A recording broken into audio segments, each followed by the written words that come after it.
We'll call this regular meeting of the Stanley City Council to order.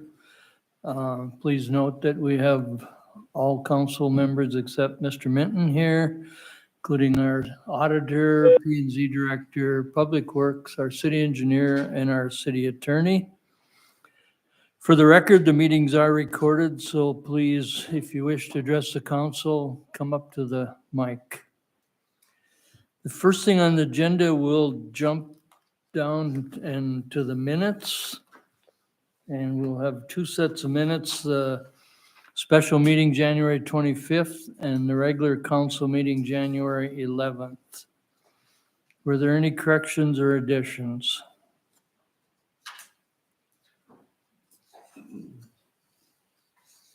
Mr. Mayor, seeing no corrections or additions, I'd like to make a motion to approve both January 11 and January 25th minutes. Is there a second? Second by Mr. Hirschland. Any further discussion? All in favor, say aye. Opposed? Motion carried. We'll jump into Mr. Highbretter's next, the P&Z one.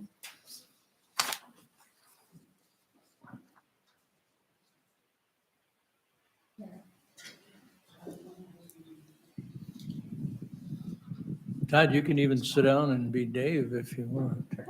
I don't want to get too comfortable. Mr. Mayor, council members, we had our regular meeting last night. There being no items on the agenda, we went directly into our zoning ordinance review. We looked at lot coverages, got through most of the book. We're going to meet on February 16th at noon to continue reviewing the ordinances. So you're close to done? We're getting pretty close. I don't dare say how many meetings, but it'll be very, very few, and we should be done. Okay. Amanda's doing a great job helping us get organized. Lynn's keeping us on track, and it's getting ready to start typing before long, I hope, to Okay. get to Kendra to Yep. look it over. Well, it's been a long process, but we just will do it right. And Yes, While we're at and every time we look at something, even yesterday, the comment came, the thousands of dollars that was spent to hire a firm to do it, and all of it that we are changing because it's so simple. Yep. But it's just the fact you have to go line by line by line and word by word and get it right. And hopefully, we've done a good job. I hope that when it goes to the lawyers, it's going to be quick. Okay, sounds good. Any questions for P&Z? Okay, thanks, Todd. Thank you. Amanda, can we jump into your report? We can. Good evening, everyone. Mine's going to be really short too, just like Todd's. The only thing that we had was one sign permit. The title company changed ownership and therefore changed their name. So they got a new sign on the building. And that is the only thing that I have on my list for this month. Okay. Motion to approve the report. Okay, and the sign permit? Is there a second? Second. Second by Linda. Any discussion? Call the roll. Jake. Aye. Zach. Aye. Ty. Aye. Linda. Aye. Chad. Motion carried.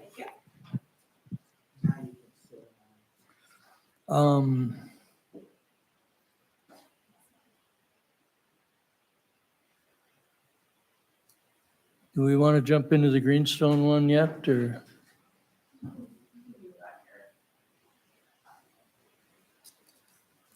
Or should we jump down to Bros Engineering? It's up to you.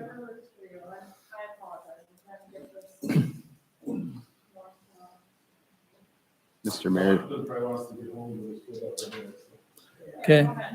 Are you ready, Donovan?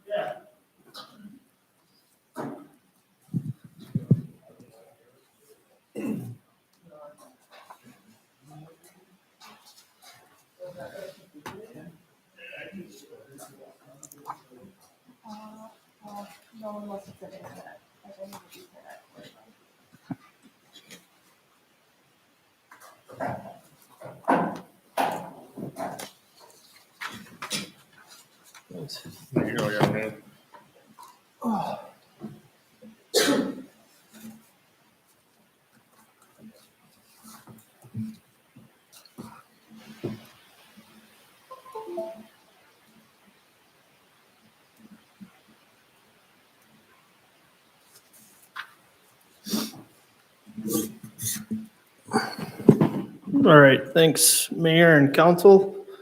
I got a short agenda here for you guys. First thing I want to touch on is the Country Estates Water Main Extension Project. So a few things I guess we probably need to get the ball rolling on is how the city plans to fund the rest of the project.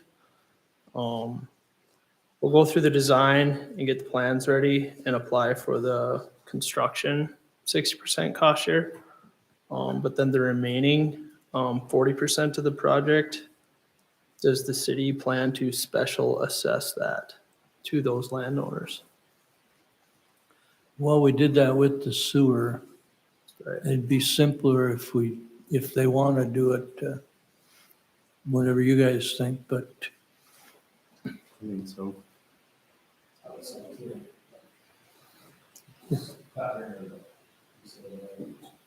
So the 40% is, that's what you're gonna have to do. After the grant from State Water Commission, yeah. So special line. well, the question is, they have to pay from the curb stop into the house, right? And that would be the next thing that I would want, kind of Okay, clarified. that's what I thought you were talking about, was their share of the, No, so there's gonna be the water main, and we'd put that in the right of way and we'd stub out the services to the right of way line.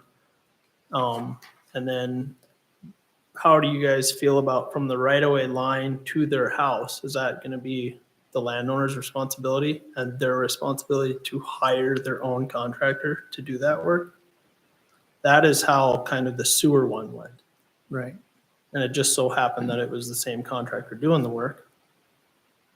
So that was one of the questions that I hope that we could talk about and kind of narrow that down, I guess. Well, it'd be simpler if the contractor could just do it right away and be done. So is your plan to go down the middle of the street with the water line? Yeah, that was how we had it kind of laid out, I guess, right now is, so in that red shade is like the public right of way. So we were gonna put the dark blue line, I guess, kind of coming in purple maybe. That would be the water line running from the west to the east to that alley. We'd run it to the north to tie it in and create a loop, create some good pressures in their area.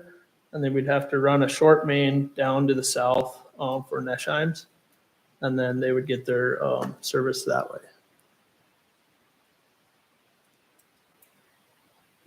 So, Line, that's 100% on us then.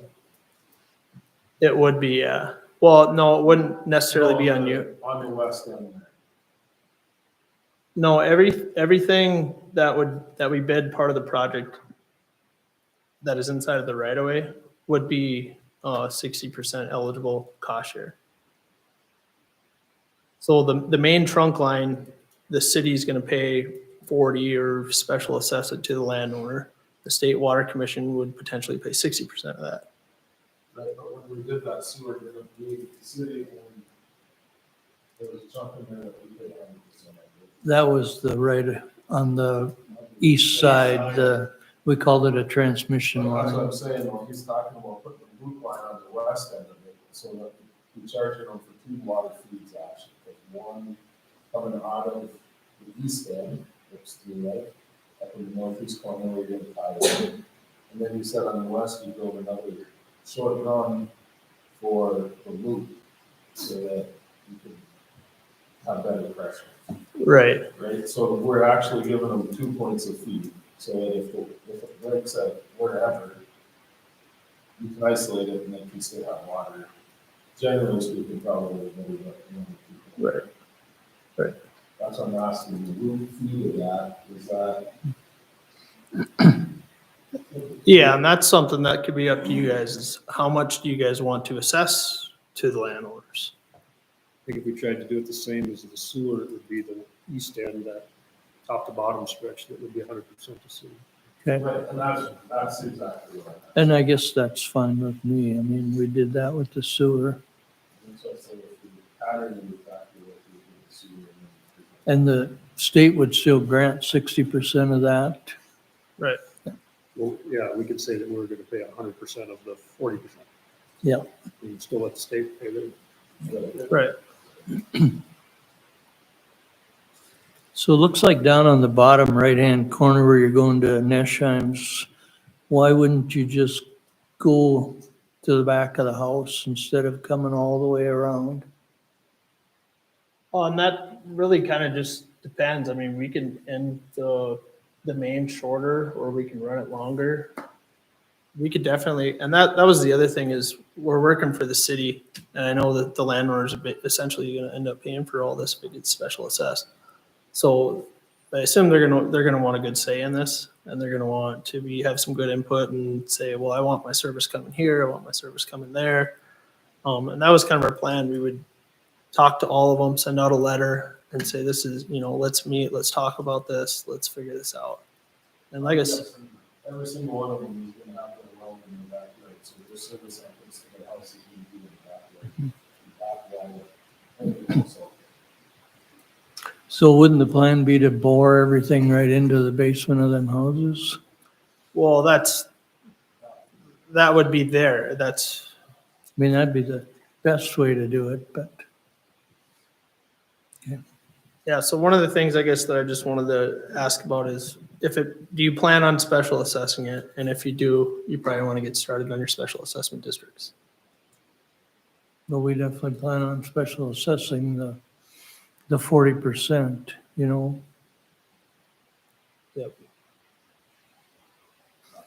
Yes, I would, in my mind, I don't see that this is any different than the sewer project. You Yep. just copy that and run with it. Mhm. Make sure that we include them, because I know that they're gonna start when all of the citizens can be in the house and then that they're gonna have to get water into their house. To the backside. Well, that's why I thought it'd be simpler to bore them in and come up in the basement wherever you want, and if that's Yeah, possible. and we can put it wherever you guys want to, or wherever you guys, if the landowners, how much they want to run this project, doesn't matter. But like the backyards of, say, Booth and Enoch, right now you got that permanent utility easement that runs the sanitary sewer. That sanitary sewer is directly in the middle of that. You got 20-foot easement, so you got 10 foot each side.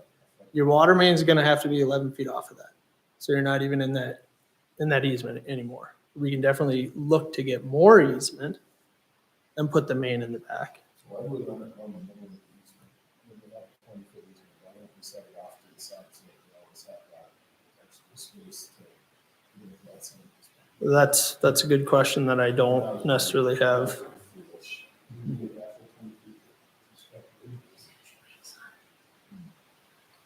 to construct that line, right, but we did an offset it off the center line of the easement, then we wouldn't have to put it on the easement. To maintain our 10-foot encroachment on the sewer. We could bring them at the same easement. I thought the road would have been wider, but I see what you're saying. So there's still, this isn't the exact layout that we have to go with. I think what you're asking And- is how do we want to pay for it? Yeah. It's special to 40%. Yep. Just like the sewer, and then we can start. Okay, then we'll kind of model it the same way as the sewer. If it goes in the backyards, we'll go 10 feet off the main, and from that point to their house, that's the landowner's. If we put it in the road, we'll go to the right of way, from the right of way to the house, it's theirs. So it'll be- If you're getting more easements, the sooner the better, probably for me to know what we're gonna need out there. And the one thing that we can consider, all the back easements are, yeah, the others, and the destruction is on the ones that are really fast and do that. and it is My wa, motion will limit that to the fix and gas. So it just, can I make a comment, Mayor?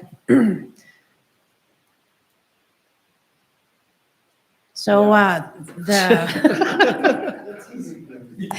so obviously when we all, when we've had several meetings with the landowners discussing just like the sewer at the time, I think most of them were aware that the water project was going to be special assessed, but they knew we were going to be applying for this cost share with the State Water Commission. And I think that made them a little more happy knowing that it probably wouldn't be quite as much then. And with the sewer project, some of them they either paid the contractor separately to have it brought to their house, or some of them actually just wanted it added to their special assessments, or they will be. We haven't finished up that process yet, but that'll get on the books this year. That's fair. So I don't know if we need to wait till maybe you guys are closer in this project, or if we should actually make a motion to create a district right away. All we need to, we know that we're going to special, so. Yeah. Might as well create the district immediately, so that we can And that's- start paperwork starting, so that we can get it done as soon as possible. and that's essentially what I was asking, or kind of, you might want to get started on that if that's. Create a special assessment district. Kurt, go ahead. What we need to discuss is where we put the curb stops, and we can't let the homeowners decide where the curb stops go. Right. Let's keep that in mind, please. Well, the simplest way would be if the curb stops were along the main road in between the lots. So you guys can find them in the wintertime. Keep everything uniform, so it's easier on us. Yep. I think there's several good arguments for keeping it in the road. That's one of them, because if it's in the backyard, you not only need a access easement for construction, but basically a full-time way to drive in there and shut them off. And I think just know there's, That's the question. oh, I know, yeah, I Concern is gonna be Yeah. Adams. think there's gonna be quite a bit more linear feet of main line to do the backyard runs you can. Yeah.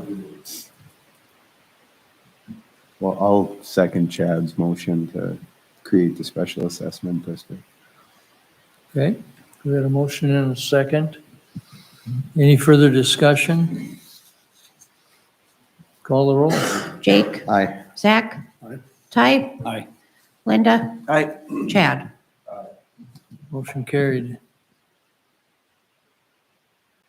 The simplest way would be if you could go down even one side of that road and bore in the main line and then just dig a hole to bore them into each property owner, if that's possible.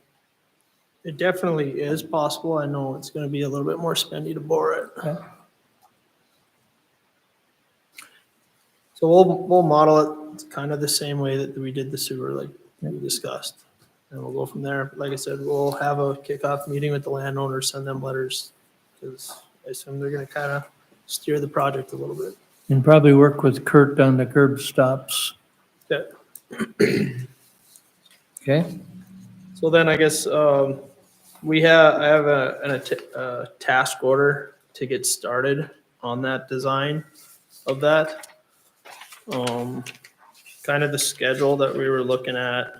There's a lot of, wait time to get through the DEQ and the State Water Commission. So the one that we were shooting for was August to get it on there. And that puts an award date of like in September at a council meeting. So there's still a lot of material supply issues going on in the world at this point in time. So I don't really want to guarantee that it'll get built this year, but I think that's a pretty good goal to shoot for. So like I said, I'll just ask, like I said, we want to get started on that project. So I have that task order and I'll just ask for that to get approved so we can get going on this project.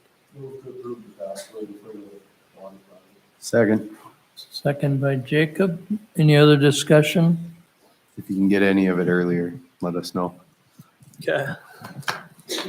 And we'll definitely try to get it done as early as we can, but there's just so much time with the State Water Commission and they only meet certain dates. And there's a lot of people that work on this grant. And I know they're getting anxious, those I've had calls from them. I think it was an understanding though, when Jeff first presented this and we were gonna approach the Water Commission for this grant, that this was gonna be somewhat timely process. And I think he did forewarn everyone on the front end. So they do know going into this too, that, you know, it's an opportunity that it's worth waiting for. I did have a question on, task order information on you guys' second page under Speak up PC. or- Where it said, the State Water Commission cost share funding is 60% of eligible costs up to a max of 29.4. Is that just the engineering portion, or I just want to make sure I'm understanding the numbers? Yeah, that's a good question. So how the State Water Commission cost share works, there's two applications you have to do. The first one is just to design it. So that's your engineering fees. And then you have to apply again to get your construction fees. Okay. So So both this- sides are 60% covered, the construction as well as Up engineering. to 60%, yep. So the whole project's still 60%. Yep. Covered by the grant or whatever. Yep. Or the cost share. Okay. Thank you. I just wanted a little explanation. Any other discussion? Call the roll. Jake, Aye. Zach, Understand? Ty, Aye. Linda, I, Chad. Motion carried. I think that's all I had. So, just an update on the shared use path. That's on the March bid letting. So coming up here soon. And that's about all that we got going on right now for you guys. So And you said they have all the materials secured for the project this summer? for that big one, yep, they told me that they have all the materials secured. I said, the city offered to help store it and they just said we don't need that. So sounds like they got everything going, so. Just so we don't hear an excuse down the road that we're waiting on something, because. Okay, We're dealing with that right now, we're going by well, we offered to pay for the materials if it came early and, okay, anything else for Donovan? Thank you. Thank you. I think I forget it, thanks. Are we ready for the public hearing? I'm gonna need to we might have to do it after a break, if that's okay, so I can try to get the PowerPoint off of Lynn's computer. Okay. If you wanna do the Greenstone thing, I believe. he's Yep, on. let's go to the Greenstone Properties Agreements. And I guess this is the first I'd seen this letter tonight. This just came through, Amanda got a call yesterday, and so did I. We both got a call from Stephen Taylor. This is the first contact either of us have had since these went out. They are requesting a couple of changes on the documents that we sent out. Obviously, this is at your discretion, but I can run you through a little bit of what they've requested on this. On the hold harmless agreement, they would just like it amended to state that also that it would be held harmless against their engineer, health department, and contractors for bidding purposes. So I don't see any problem with adding that to this agreement. It won't change really anything. I will have to just change that paragraph and the paragraph beneath it slightly. But that's the only request they have. Guess I would just seek your approval if you're okay with that change, or you want to reject that. So Just they have to let also me are know. talking letter credit of 300,000? Well, can I start with Oh, this you one wanna do first? that I'm one sorry, the separate? release and Okay, hold, sorry. yep. I have more comments for that one. Okay. but So we gotta do them separate, That would probably work best. okay? You got no issues with that, though? No issues with it. Nope, because as long as it's To only approve that, for, I'll motion to approve it then. thank you, Jim. Is there a second? Second. Second by Ty. Any further discussion? Call the roll? Jake, Aye. Zach, Aye. Ty. Aye. Linda, I, Chad. Motion carried. Now, if we go over, and I will say, the release and hold harmless, this will not change the purpose. It's still solely for that bidding purpose and seeing what kind of inventory is in there. It's not for any work to be done at this point in time. On the compromise and settlement agreement, there's going to be two changes, I believe, that were requested. The first one's going to be on page 3.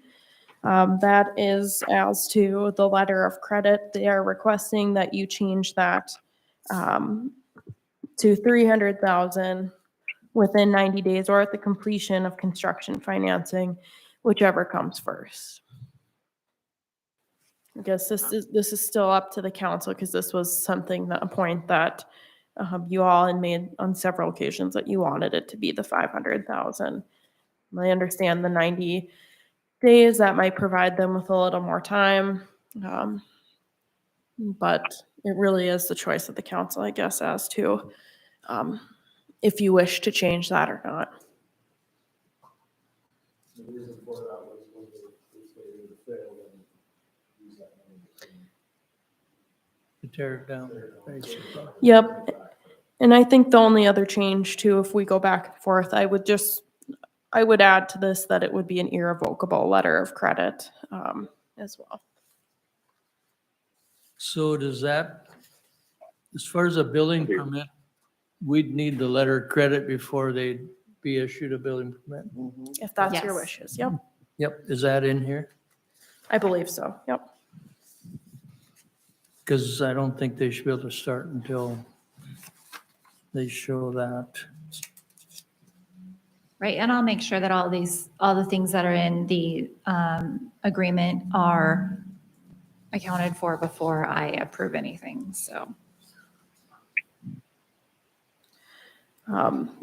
So I guess my question would be, is this something we want left at the 500,000 or is the 300,000 more appealing at this time? It's almost, maybe we should split it with them. I think Mr. Taylor is on the phone right now. Can you hear us, Mr. Taylor? Yes, I'm here. Okay, they're wanting to know why the 300,000 number was put forth by Greenstone. It's not really a problem either way. The reason we were asking for 300 is when the bank goes through and does all their financing, either we make it, I didn't want to get real complicated, but we can have it graduate down as things are completed and Amanda signs off on things or whatever, because it's the amount of money the bank's willing to loan us. And if you put 500,000, they may not loan us enough to get to the point we need to get to. That's all. Okay. So if you want to do some graduated scale that's starting today, it's 500 and goes down to 400 once we get so much done. It goes down to 300. But that's just, you're going to get a letter of credit anyways. I don't know if that's real functional to do it that way. But that's why we moved it to 300,000. And it will be irrevocable. And that's not a problem with that.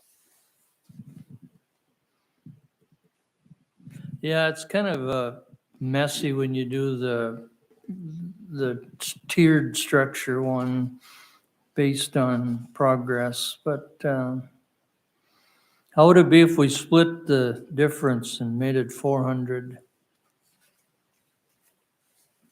I don't have a problem with that. We were just trying to give us a little room. Yep, And I think that's fine.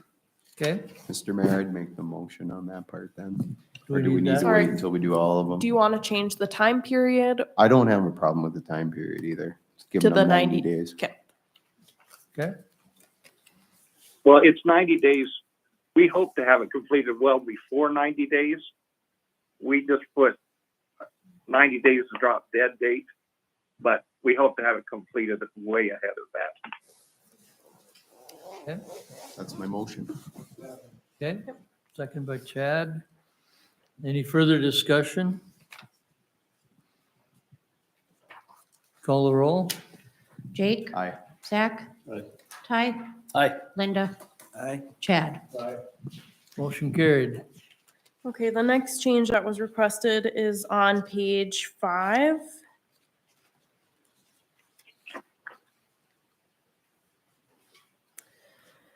And I gotta read through this.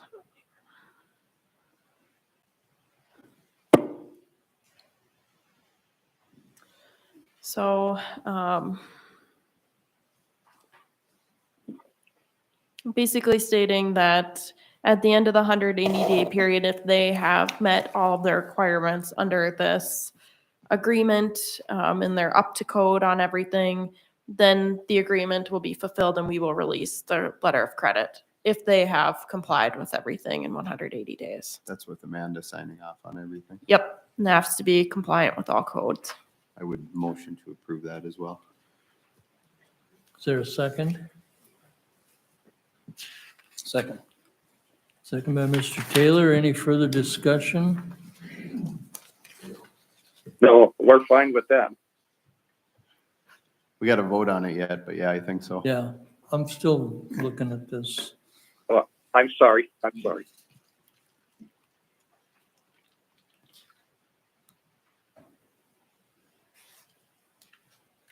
So Amanda would have to sign off on the letter of credit being released. We would have to do a release at that time Okay. if everything is met. Okay, Yep. She will just approve that everything's met, and then we have to release that. We'd come back here and we'd talk about it. Yep. Which I would expect a presentation from Amanda at the end of that period anyways. okay. Call the roll. Jake, Aye. Zach.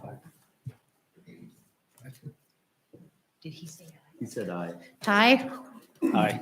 Linda, Aye. Chad. Motion carried. Okay, the final change is on page 6.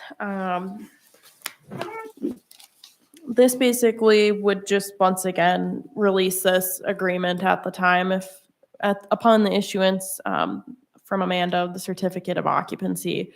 Basically, this agreement would be complete. That's all that really means. So there wouldn't be With anything Amanda further. signing off. again. Yep, she's gonna need to issue that certificate of occupancy. Motion to approve that change as well. Is there a second? Second. Second by Ty. Discussion? Amanda? Is that certificate of occupancy for the first building or both buildings? I don't think that was very clear last time. I would read it as both buildings. Okay. Yeah. It would be for both bills. Okay. You wouldn't release this agreement until we have completed both buildings. Right. Okay, And you can state that in that clause if you want to, Kendra. Sure. Yep. okay. Call the roll. Jake, Aye. Zach, Aye. Ty. Aye. Linda. Aye. Chad. Motion carried. That's it? That's it. Thank you, Mr. Taylor. Yep, thank you. I do Thank you have very a much for your question. time. Oh, sorry, there's a question. Has Yeah. the property taxes Yeah. been brought up to date? No, but that's required under Will be. this. Okay, Financing is including all the property taxes and everything.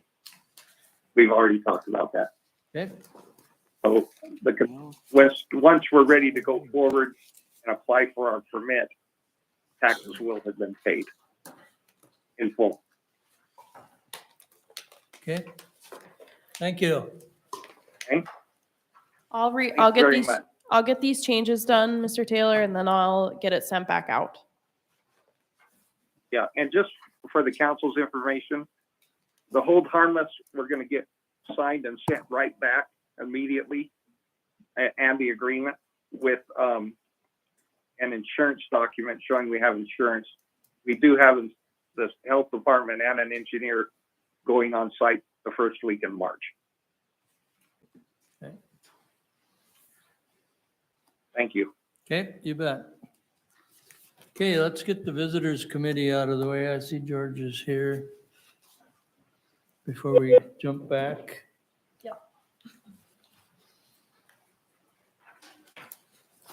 Good evening, everybody.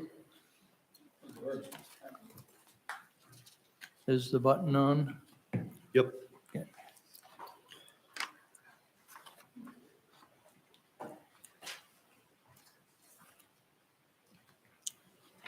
Okay, we had quite a bit of app activity this go round. First, does anybody have any questions on any of them specifically? We have 4 applications. It looks like the first one, you didn't check the approved box, George, but in Jenny's email, it says that they recommend approval of all 4. Which is the first of the 4? The White Earth Valley Saddle Club. Yep, we did recommend for all 4. Okay, The park boards is 3 separate events within that one app as well. okay. Any questions on any of these? I'd make a motion to approve the visitors' requests. Okay, I got a question. Yep. So with these amounts they request, do they give you a true budget as to what they're investing? They give us an estimated total budget and then an estimated budget they're looking for funding for. And usually there's a breakdown as to what each portion is. Some of the stuff I've been involved with, what they're requesting exceeded what it cost me when I chaired it. Such as, okay, Get into that, because I don't want to be looking at questions your committee was looking at. sure.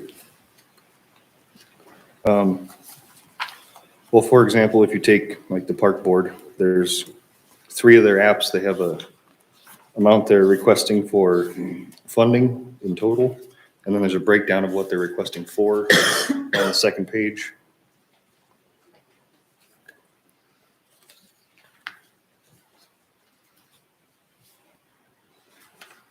yeah, until the event is finished, you don't have an accurate, Well, I realize you don't have an end cost to it, but I mean, if you're doing your homework, you should be able to be fairly close in your estimate of operation.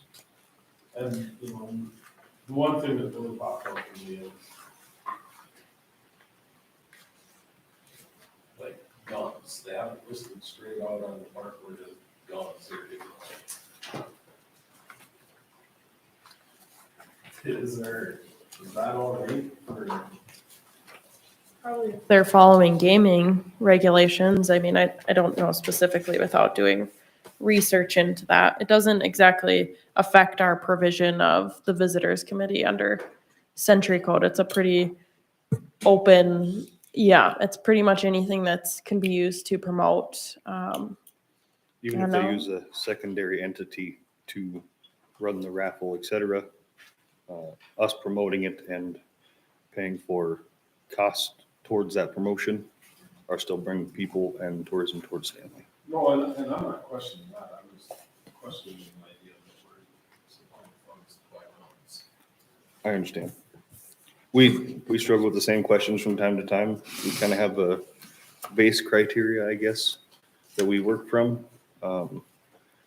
As the visitors committee, we are also working on kind of a matrix that similar to how some of the county and other city funds are run. So we have a little bit more black and white, I guess, from time to time. But because it's pretty broad in the Visitors Fund Century Code, it's anything that will promote tourism or bring people to Stanley to partake in anything in Stanley, pretty much. Private business. Which we understand that too. However, that's a pretty huge event and it brings a ton of people in. And it's a 3-day event, which encourages people to stay in our hotels. And we did this, we talked about this last year too, because he did the same thing last year and The only Like you one in said. here that is different from anything we've ever approved before is the commercial with the TV show. right. Any other comments, questions?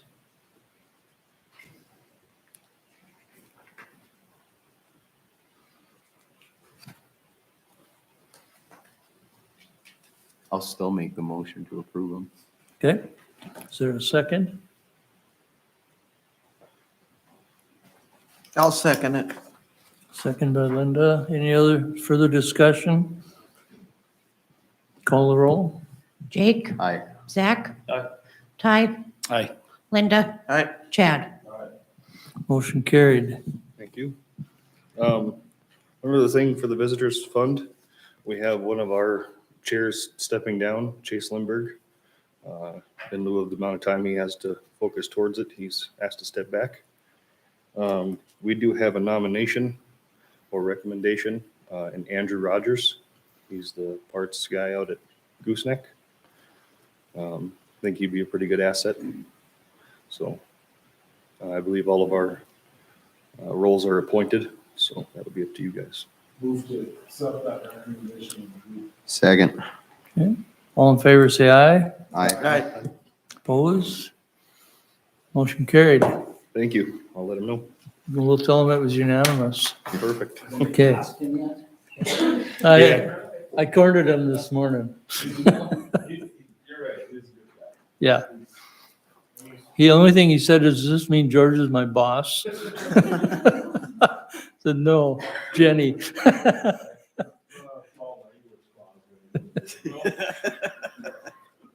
Okay, do we need a break or do you want to jump back to the dangerous buildings or Whatever the council's wishes. I mean, we're ready if let's do you're it. ready for us. Okay. We'll call the public hearing to order for the dangerous building, I think you pronounce it Schmies, maybe?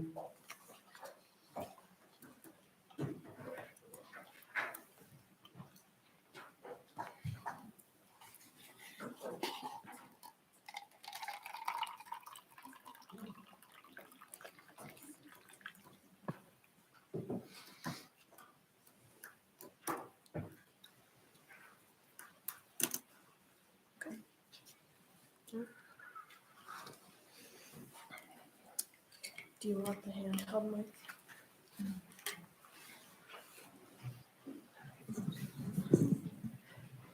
Oh, no, I don't know why I was having 99 problems. Okay, we're here tonight and this is a dangerous property case that Amanda has been working on for a while now. This is at 109 First Avenue Southeast in Stanley. This property belongs to Brian Schmies. So in your packet in front of you, you should have the entire packet of this case and what's occurred. There's originally a first letter that was sent out to Mr. Schmies after Amanda received a complaint about the property.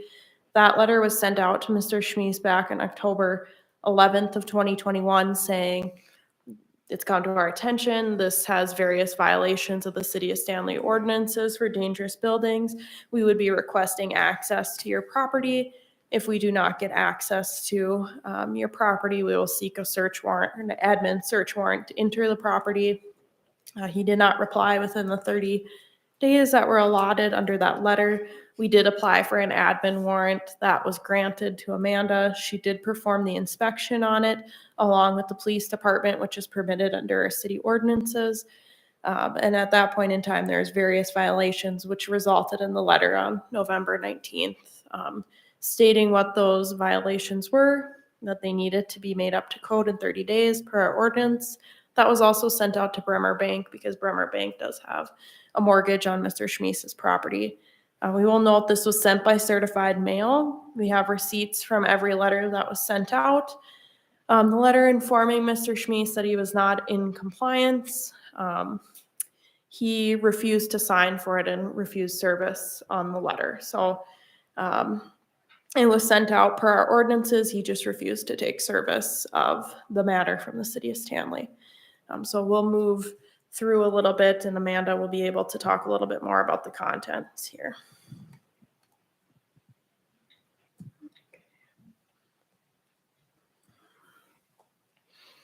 And I guess this one just is self-explanatory. We went over that. Okay. This corresponds with your affidavit. Okay, so this does correspond with the affidavit that I did sign, stating that the property is in disrepair, that there are structural deficiencies. Those structural deficiencies are on the south side of the house towards the east end, probably that 1/3 of the south side to that east corner. The foundation is crumbling, failing. There is quite a large spot. You'll see some pictures later that does show that failure of the foundation. There's also a spot further down on that south wall to the east, right by the corner of the house. That is, it also from our vantage point, we couldn't quite get close enough when the chief and I were in the basement. It does look like there was daylight coming in from that side also. And if you were to look on the main floor of the house, it does show from where that deficiency is on that south side to that east corner, the 1/3 of that corner of the house is leaning towards the kind of southeast. You can tell the floor is sloping. There are issues kind of from the kitchen. You'll see in the pictures later from the kitchen kind of to that east side door. All of that slopes to that side. It's also affecting everything from the ceiling and the second floor, or it's a floor and a half. Even the fluorescent lighting is coming off the ceiling. The staircase that goes up to the second floor, that second area, is actually disconnected itself from the ceiling because of the failure in that corner. So you'll see some of that in the pictures as you have probably already looked in your packet. I believe the only other thing was we did have ADA pull and there have been no active utilities to the home since April of 2019. And I do not believe it has been it's probably been uninhabited since before April of 2019. And there was garbage within the house at the time of entry. Yes. Okay, I will note that we did send this out, like you stated before, certified mail. We have received signatures on both the first 2 letters that were sent out to Mr. Schmies, but on the latest letter, he did refuse to pick it up and that he wrote that out on the card. That is all that's required under our ordinances is that we send it out, notice of hearing via certified mail. So it was his choice to refuse service on it. So this just kind of shows what was in my inspection report. You guys all got this in your packet. You can kind of just look through it. Some of the things that I've already discussed. The one thing that I did not discuss is in the basement because of that failure. Obviously, the floor joists are kind of tilting down towards the southeast. They have tried to go in there with some random boards and try to kind of shiv it into place and try to get it to stop failing and coming in, because what it's doing is it's falling into the basement towards the north. And they've also gone into the basement and put up some vertical boards that they're trying to get to touch those floor joists, which they're not quite. So then they started shimming, I think, any piece of wood they could probably find. And what they did was they built they're kind of hard to tell in the pictures, but they built horizontal walls from, I don't know, what were they? Were they like 1x12s, Chief? And they built them across to keep all of that stuff that was coming in off that south side, to keep it from inundating the entire basement. So in the pictures, you guys see a lot of like what looks like horizontal fencing. It's actually behind those. We actually took a board off so that we could look in. Dirt, trash, all kinds of stuff, all in and up against those boards. So it is coming in on itself in sections.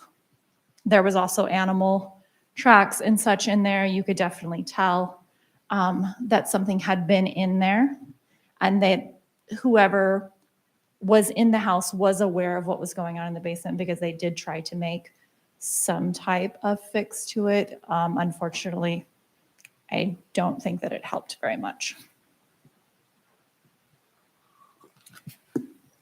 This just talks about the chief's inspection. Much of the same things, some of the things that I have not mentioned. There was, on the main level, animal feces, urine. There was food and trash within that main level. Upstairs, the floors were very wavy. You could actually stand and the ball of your foot would be on one high spot, and you could tell there was a low spot in between, or you would be standing and the heel of your foot would be in that low spot. The whole floors just kind of were very wavy. And then there was that 2-inch sag that I was talking about earlier from the east door of the entry of the home. It just, all of it slants towards that way. This is that east door that I was talking about. This is where we posted that notice. It is required by the ordinance to post. This is what it will say on the notice, just so that if anybody comes up, they know that they are not allowed on the property. Okay, and this would have been the letter that went out to Mr. Schmies, which is required by our ordinance, that after an inspection has been done, I let the property owner and any interest holder know there's been an inspection. And these are the items that needed to be brought up to date, which is exactly the items that Amanda had addressed in her report as well. We did not receive any response at the city, neither on Amanda's end or my end, from Mr. Schmies, and none from Bremer Bank either, although they both did receive notice of this. Yeah, same thing. It was sent to Bremer. I do have the certified return receipts from them. The next few slides, I'll let Amanda. There's quite a few pictures here. So the pictures, if we want to start what's on the left side of your screen, right here, this is actually where part of the hole is, the biggest part of the hole. The neighbor to the south is the one that actually called and complained. You can see, if you look under the fence, you can actually see daylight in there. I believe the other failure, and it's very hard to see because there's about 2 feet in between the fence and the edge of the house, is closer to this corner, kind of where on the other side of the bucket. So if you want to, just more exterior pictures, we can click through those if you'd like. Obviously, the yard is overgrown. We have done for previous years, probably the last 2 or 3 years, we have sent multiple letters per season to get it mowed. They have all been unanswered. That's just more of the whole issues a little bit with the roof. So this is where they kind of tried to do some bracing, but obviously it was not tall enough. So then they just started putting in boards to try to get up to those floor joists. You can see there's some shims. They're kind of getting them in there, trying to do basically whatever they could. Dirty mattresses, nasty stuff. Some of these boards It's okay. Some of the boards, they're just trying to get as many as they can in there evenly, to try to get that side of the house, I think, to stop collapsing and kind of heading south, so that less damage would be done or no more damage would be done. This just kind of shows more of the same. I took a lot of the pictures of all of that. This is what the basement looks like. I don't know which side of the basement that is. It looks like it's on the one side or other of the little small vertical wall. There was a lot of dirt caved in that basement. I apologize. The pictures are a little bit unclear.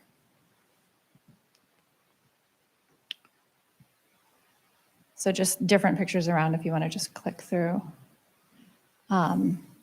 Still showing, this is you can see the wall. So this is kind of the boards that we had to take off. So these vertical supports have these very large boards. They're put across in a horizontal manner. And then what we did was we just popped one off, unscrewed it so that I could literally stick my phone in there and take pictures on the bad side of the garage, or I'm sorry, the basement. So as you can tell, some of them are not suitable to be used. That one's kind of round at the edge. Not really sure if it's holding up anything. There's, just a lot of pictures of boards stuck in places that probably shouldn't be. Here in a minute, we'll get to, there's how they kind of tried to fix all of it. So behind those horizontal boards is all of that dirt that has come in, the furniture, the trash, all that stuff. Here in a minute, you'll be able to see. So they've kind of done it on like 3 sides. Your deficiency in the foundation is going to be where kind of that red colored board is, to the left of the picture. So this is over. That's on one side of the basement, some of the dirt that's come in. And they did a shorter wall, so I was able to see that. This is right at the basement stairs. Just taking some pictures of where it looks like it's been a dirt basement, but was never really cleared out on that side. They've just done those walls, so a lot of it. Will you back up one, please? The reason I took this picture, you notice this little support right here, and they put this big, I don't know what it is. If you look at it, it's kind of cockeyed. So that kind of shows that even though, and that's right in the middle of the house, that shows you that even though they tried, that it's still, they're having problems. Thank you. If you want to click through, there should be somewhere you can see the failure. There we go. So this is where we took off that board. I literally just stuck my hand through and started taking pictures with my phone. This is that failure on the south side, probably about a third or a halfway down that south wall. You can tell that everything has kind of come in. There's a lot of animal tracks. They're very hard to see in the picture. It was very dark in there. The chief and I were using flashlights and phones and trying to kind of get any kind of pictures, but you can definitely tell that the daylight is coming in. That is where the foundation was. That's kind of a little better. This one shows, here's your opening. This has started to crumble. Where it gets lighter right here is actually where the foundation edge is. So it's from over here where I didn't get in the picture all the way over. So, and then this kind of shows a lot of they're very well aware that this is happening, and they've piled, I don't know, trash and discarded furniture and things like that on kind of over there by that opening. Still more pictures of the supports. They did try to get it to stop right there, as you can tell, and this board is already bowing because it's basically just up against raw dirt right there. Lots of pictures from different angles, basically the same. And I believe that's more furniture, discarded items. So your light, if you can see right here where it's kind of lit up in the middle of the picture, that's coming from that failure. This is looking to the west. So that half of the basement is just filled with stuff. More stuff filled in the basement.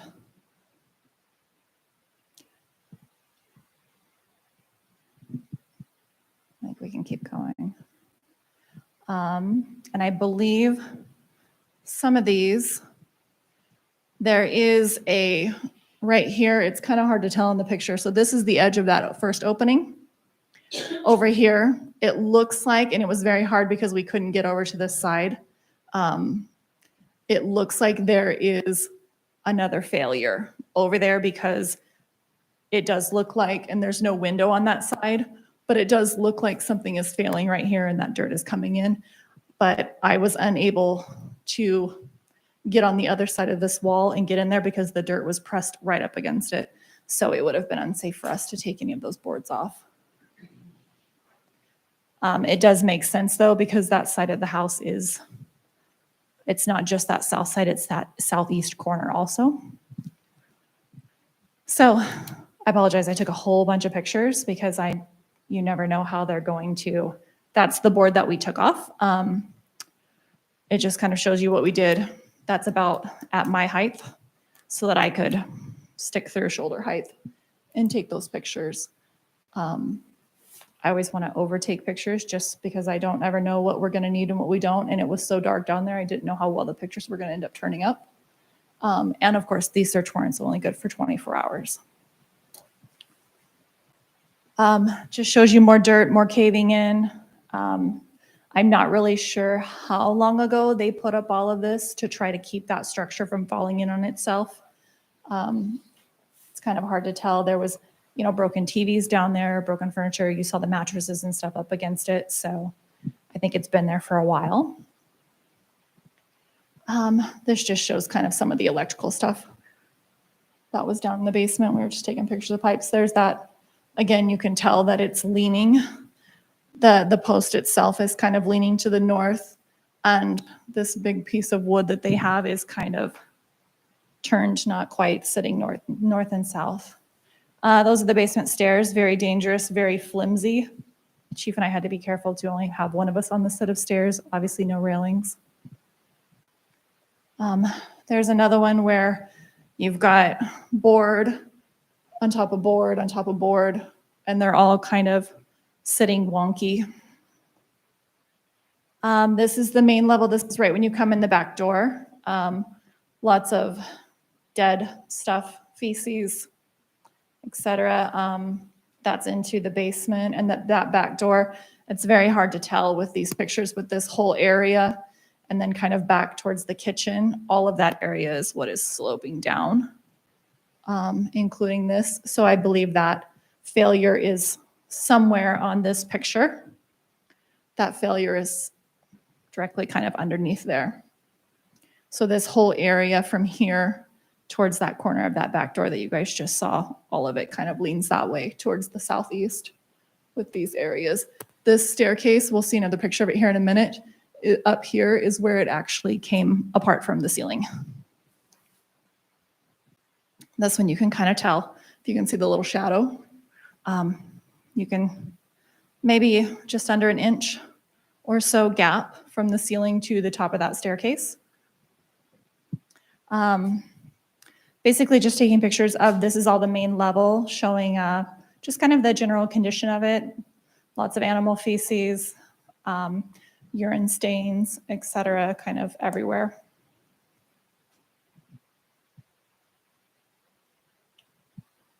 That's the other staircase that kind of goes up before it turns to go upstairs. Just making sure that we're noting all of the rooms is basically what these pictures are. You can see the ceiling is starting to, if you see right here, that is the ceiling drooping right there. It's failing. And the lights, you see this dark area, that's actually, they're actually coming loose from the ceiling because of that slope. There's just a better close-up picture of the same. This is coming up those stairs to that 1.5 stories. Picture of the lights coming off the ceiling. I apologize, I take a bunch of pictures. Still more pictures. Basically, this is upstairs. It just kind of shows how nothing is really completely plumb up there. Everything is a little bit wonky.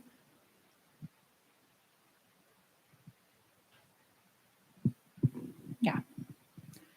Still a little bit sag right there. If that's a closet, that's facing like down that staircase. Not really sure what that is.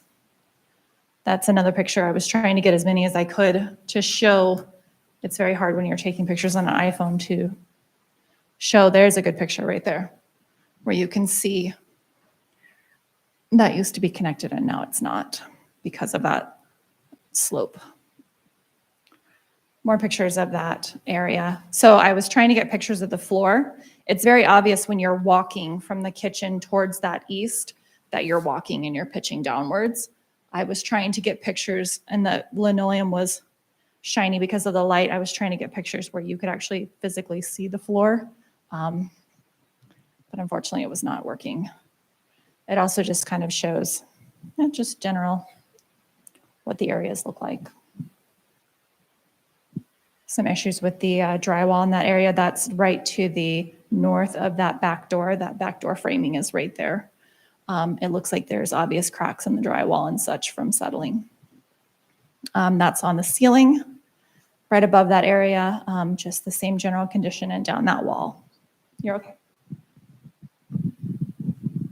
So after Amanda turned in these reports, then at that point in time, it sends out a report of noncompliance to Mr. Schmies as well as to the bank.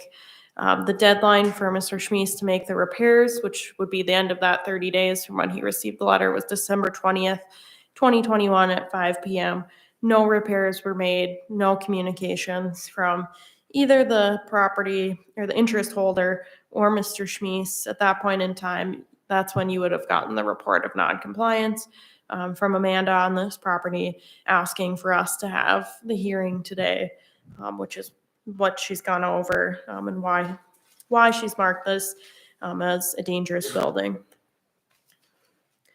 So once again, I have in your packet, basically your duties as a Stanley City Council is to have this hearing tonight after receiving that report of noncompliance. And Amanda has brought forth testimony from the building inspector. We don't obviously have any testimony from Mr. Schmies tonight or from the bank. I do not foresee us hearing anything from him at this time due to him deciding not to make any changes, improvements, reach out, or to collect mail from the city on this matter. So at this time, we'd entertain any questions that you have. And once again, as a city council, at this point in time, it is your choice and your decision what you want to order as to this property, whether it be repaired, vacated, or demolished, or certainly it can be continued on for another hearing on this matter if that is the wish of the council. I believe that's it. So.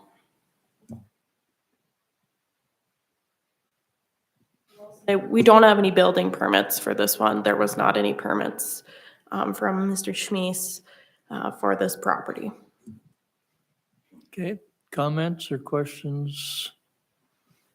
Why, would it be normal operating procedure for the lien holder to not respond? Totally their choice. I guess that's however they It struck deem. me strange that there's a mortgage out and hear nothing from the, We I'm just Sure. curious, and that's all certified. I'm just, Yep. So the mortgage actually covers two properties. Mr. Schmies owns two properties within the city of Stanley, and under the same mortgage is both of the properties. The other property has a higher property value. It's being inhabited. So I'm guessing maybe their thought is they still have enough collateral in that on their mortgage. That would totally be their choice, what they prioritize. and then I guess I'm kind of curious, just so I learn a little more here. Is it easier to get a search warrant for something of this nature? But I've always been told search warrants for other things are so hard to get through. And it seems like how many search warrants have you served now? 2. Greenstone and this one. This is different. This is an admin search warrant. This isn't like a crime type situation. I mean, they are similar, but it's a different scope. We're not investigating a crime per se. Both times the judges have had in front of them are ordinances as well. And they take into account Amanda's affidavit when she does her external report of the building. Basically, it just allows me, because the property owners have to give me permission, or we ask them to give me permission to go into these properties, because normally they are abandoned or empty. I don't know if abandoned is the correct word. But that allows me to be able to go in, because sometimes they will not give me permission to go in. He did not. We sent him a letter. We gave him the 2 weeks. We didn't hear anything. So our only recourse was, according to the ordinances, is to go and get that administrative search warrant. It's a 24-hour warrant. It allows for myself and the chief of police. The chief always goes with me. And that way we can go in and look. That way I can give you guys an internal inspection report and take pictures of what's actually going on in these buildings that we might have issues with, might not. Sometimes we don't know until we get in there. And this is, you can't drive by and just do this. This had been initiated by like a paper complaint. This was a phone call from the neighbor that lives to the south. Their backyards are very close to each other. Where she comes in her backyard, you can see where that deficiency is into the foundation. You can see the daylight going in. So that we have to So have, she do we was- have to have a written formal complaint? Nope, not under our ordinances. And she was concerned that the house was going to fall into the south and towards the other properties on that block, because his is on the corner.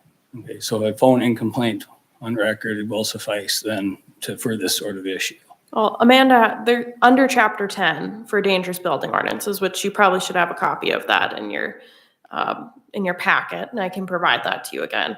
Gives a list of different reasons why something may be considered a nuisance or a dangerous building. I just want to make sure that the complaint process is followed to a T. You know, like, I mean, if we're, you know, like if our, you know, if it has to be, you know, if we're starting on something this big, just make sure it's airtight. You know, so we can phone into the admin without a written complaint. No, Or to you. we But go on something forward like if she receives a complaint, she investigates it. She did an external, basically an external report and investigation on it, and notice what the neighbor said was true through her external report. She generates a report to me. We go through it. We look how that matches up with our city ordinances, where that's at. We do have a portion of our ordinances that say, I believe it's every other year, certain properties need to be inspected, or if there's any of these things noticed by a code enforcement officer, she can bring forward the request to the property owner. I mean, Amanda wouldn't just call someone just because she's without some sort of knowledge that something's wrong. No. And I would not make an application for an admin search warrant and file it without having a report from Amanda. I feel like I've had different direction when I've called, so. So I'm Called kinda me? asking. From when you've called me? I'm told to go file formal complaints at City Hall, you know, like written. So Yeah, you can On do certain that too. I'll things- take On that. certain things, we I just want to make encourage sure that. that everybody's treated the same, so. that's what Right, I- so the neighbor had called the lady to the south that lived there in the rent house. She had called me. She said, I believe that there's something going on with that. I got permission from her to meet her in her backyard. It's right on the other side of that fence line. She said, here's what I literally did. If you lay on your stomach and you shine your flashlight underneath the fence that sits up about 6 inches off that sidewalk, you can see into his basement. I'm concerned because I know that some of the runoff from her backyard is going that way. So she was wondering if that was causing more problems. She was doing it as a concern for her neighborhood and for her own property and for his property, because she knew that nobody lived there. At that point, I tried to take pictures, but because it was light outside and dark in that basement, I couldn't get a good picture with my phone. I called Jeff Epsch, who was our city engineer at the time, and I said, I think I found something, but I need your opinion because you are an engineer and I need somebody else where I'm not just saying, oh yeah, that looks like it and let's go after this. He did the same thing. He confirmed what I was looking at. We got the search warrant, and obviously it was confirmed from inside the house. And believe me, Ty, I don't enjoy doing these. This is not something that Kendra and I, neither one of us enjoy doing. It's something that you guys have tasked us with doing, putting a list together of these dangerous buildings or potentially dangerous buildings and going through them on a priority list to try to make sure that some of these things are rectified within the community. But so far. So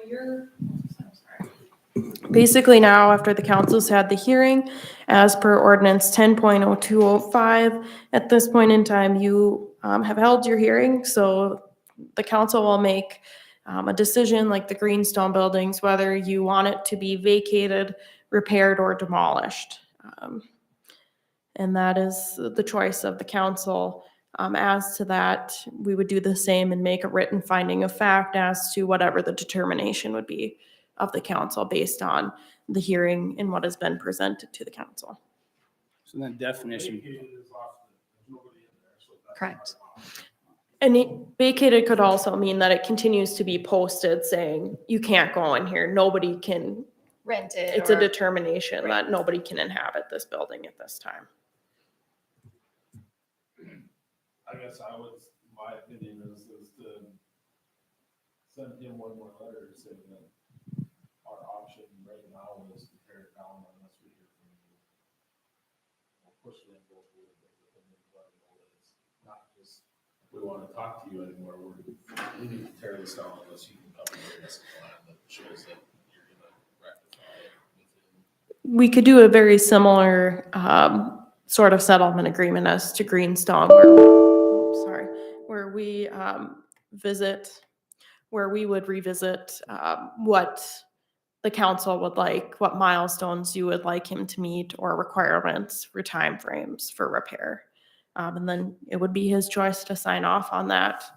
At that time, I typically put in there 30 or 45 days to return to us. So we're not hanging out and waiting for someone to just continue to write it out. There's one thing that scares me is if they start doing this and they start, is like taxes are paid on this. They're a year, okay, they were a year behind, so apparently they have. And I'm guessing the bank probably pays their taxes, you know. So they're current until right now today. They just stop paying taxes on it, let it go back to the city, and then we start owning them at that point. And I don't want to be owning this stuff either, so I think it's plausible for us to try to work with these people to some degree. I'm not saying that you haven't, I'm just saying that. Right. Push the envelope and say, we're gonna tear this down, you're putting us in a corner to where we're gonna have to tear this down, and it's gonna be assessed to your taxes. So that at least maybe that gives them that little oomph to at least reach back out to you and try to visit. I mean, 30 more days to offer something like that. It's sat there since October of 2019, you said. So Correct. it's another month. And I will let you guys all know, we do have multiple open cases right now. We actually have a case, and the property and the person will remain nameless, just because we're on record right now, that has this very same thing going on at their house, where the foundation is failing. This person got the initial letter at the same time Mr. Schmies did, reached out to us through her attorney, and they said, here's what we would like to do. We'd like to bring somebody in. We'd like to look at it. That inspection led to some further discussion with the inspector and the homeowner. The homeowner reached back out through their attorney and said, we would like to continue to work on this, but we would like to wait until the springtime when the snow is melted and things would be a little bit easier to look inside and outside. We literally have that one earmarked. These are not the only two open cases that we have. We currently have, I think, 4 of them. And so there is one where the foundation is crumbling on part of the house, very similar to this, but that homeowner is working with us, and all it took was a phone call saying, here's what we're going to try to do. Another phone call saying we kind of hit a dead end until springtime. And we said, great, you're helping, you're communicating with us. We don't have an issue. We backed off and we're waiting.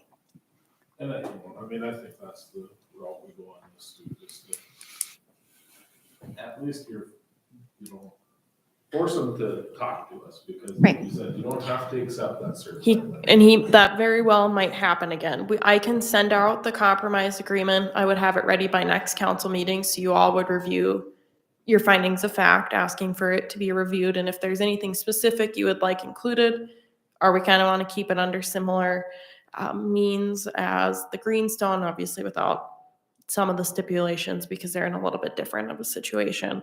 I would bring all that forward for next council meeting.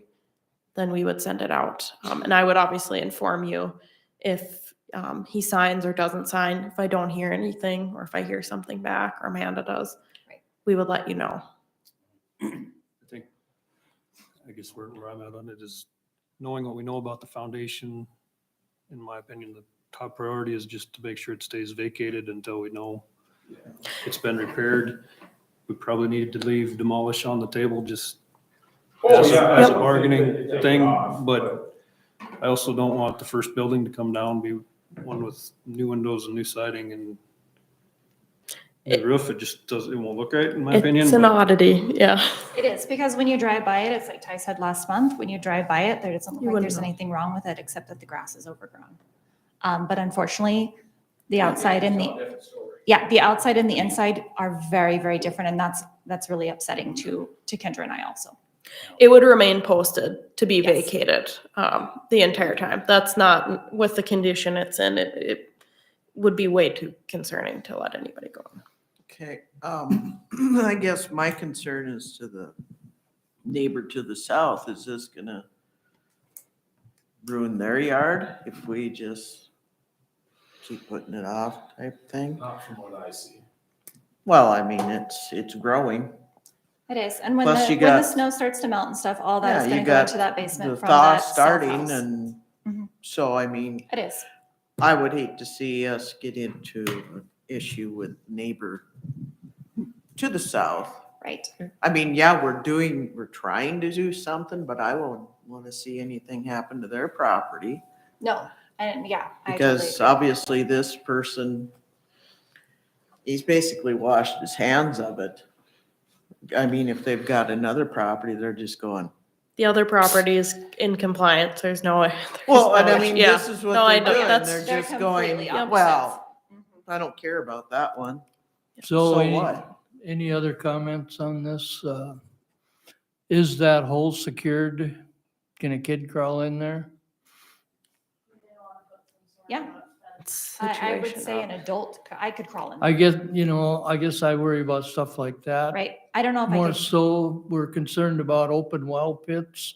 I mean, this would be the Right. same thing. Mhm. yeah, you could get a full size, any one of us could crawl And in if the it. city's aware of the problem, then we're a little bit liable. I would think so. I can see giving them another month or 45 days and say, this is it. And I don't Yeah, like we can tearing try down to. buildings Do you guys either. have some plywood or something I can borrow and Probably put up something to keep we'll people find off. something, Okay, We'll find Kurt will something. take care of it. put up there. Yeah, and if we want that, sorry to dump that on you. It's not here after tonight anyway. Well, Thanks, Kurt. good thought. Thanks for volunteering. If you want Sorry. the findings of fact and the settlement agreement sooner, I can turn around and try to get it turned out as fast as possible. Maybe a special meeting, sorry, Ellen, No, if that's what you if we get needed. the hole secured, Okay. and then bring it to the next one. But Could you get pictures of that for me to send out Yep. with it to him? Yep. Let's Yeah, it's covered. But there will be more buildings. There's more on this list and There is, I think we Sure. have 10 or 12 total. There And we've is. got 4 cases right now. You guys know about 2 of them. The other 2 we have not brought to you yet. So there are definitely Yeah. other ones. There's gonna also be probably another one that gets added to the list that you and I talked about the other day. oh, yep. Yeah, I mean, I'm just pointing in the general direction. I don't want to say names. Okay. So do we need a motion for you to proceed with, yeah, you're gonna need to make a motion on what you guys have decided as to what you're deciding to do with the vacating and repairing of it. And then I'll go ahead after that and I'll do the findings of fact and the settlement agreement up. I would make that motion. Is this vacating and tabling for a Mhm. month or? Vacating the house, so the house cannot be inhabited. Yep. And then giving him the information. Oh, sorry, man. Yep, I'll make that motion. Okay, is there a second? Second by Chad. And I guess as far as somebody moving in, they'd have to have Kurt turn the water on and that, you know, Right. so we And- would know about it. And we haven't had any problems, complaints, anything like that. So, Okay. Call the roll. Aye. Zach? Aye. Sorry, Ty? Aye. Linda? Aye. Chad? Motion carried. Okay, 10-minute break.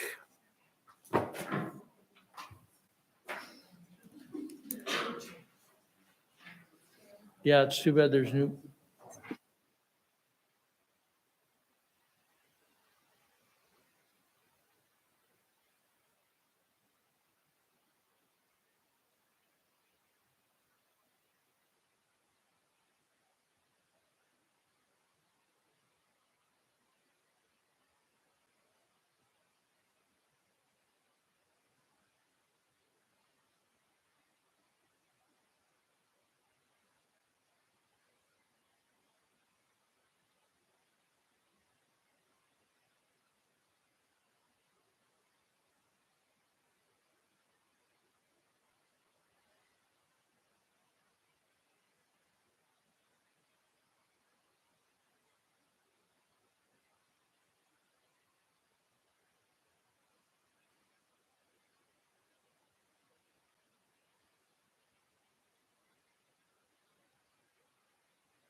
Guess I turned my mic on. Apologize, I haven't looked. Okay, so I guess after we adopted the reading for the ordinance for the pet shop, sorry, you might have to correct me if I'm wrong, Kendra. So like pet shops, animal rescues, animal kennels, Yep. animal shelters, well, realize that obviously we discussed having an application and we'd charge a $10 fee. Well, there wasn't anything specified directly in the ordinance for the rescue operations and the animal shelters. And obviously, we want to keep the entire ordinance consistent. So we just thought we better correct this now so there's no future issues down the road. And I guess another thing I'd like to address too is that, yes, I know we kind of had discussed it, but is this something we want to make as an annual thing? Like where they'd have to come in and do an application every year? I mean, I can tell you that this is something like we do, I mean, obviously like your gaming permits are an annual thing. Your contractor license, Liquor license stuff. liquor licenses. And I think my opinion would be to make this an annual, just so that we can make sure they're in compliance with everything. I guess I don't agree. If you have a pet store, you gotta come in and ask us every year for a permit for a pet store. No, this is rescue and shelter. I think it's for pet shop, but it was already adopted, I think, in the pet store part of it. Yeah, it was actually is part already of adopted the- in the, I don't know, just, because in here we have the clause where it can be shut down anytime it's out of compliance, right? That's what I thought I read that.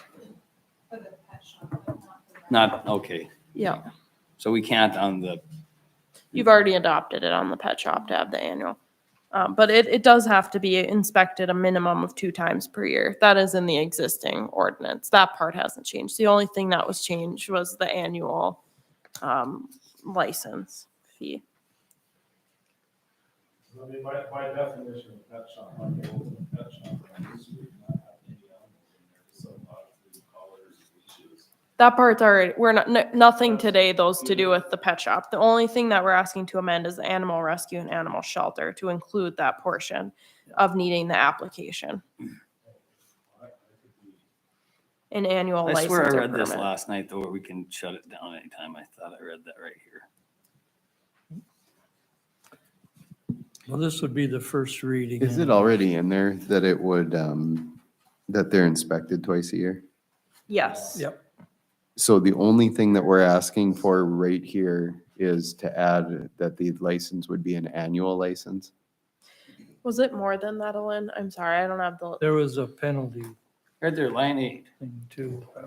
I think that's the only thing we changed. I'd have to see yeah, if I the have only, the the only previous thing one. that was being changed is to add the annual application and fee.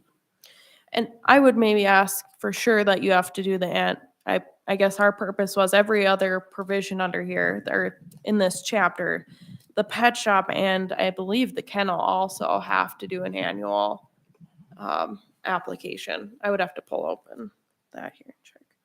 I guess, just my thought, was like kind of what Chad said, though, like line 8 gives us that surety to where, I'm not worried about them operating outside of compliance to where, is a yearly renewal going to be just a busy work and paperwork, It's a 1-page form that she has, and it does require that you show basically your facility dimension plans as well as proof that you have insurance for your business that's current.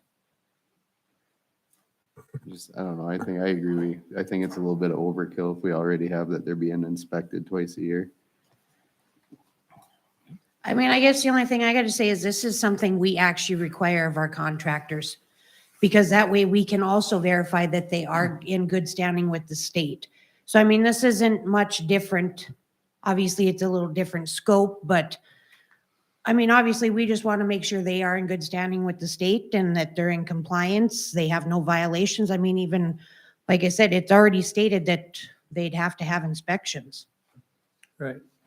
That's in there, I move to approve it with not putting in the $10 fee for every year.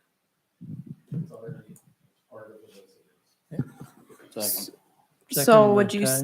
still have the annual application, just not the annual fee, or just a one-time application? One-time application.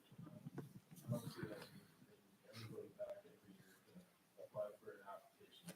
Well, and I think the fact that they're gonna get inspected by the police department and the district health twice a year.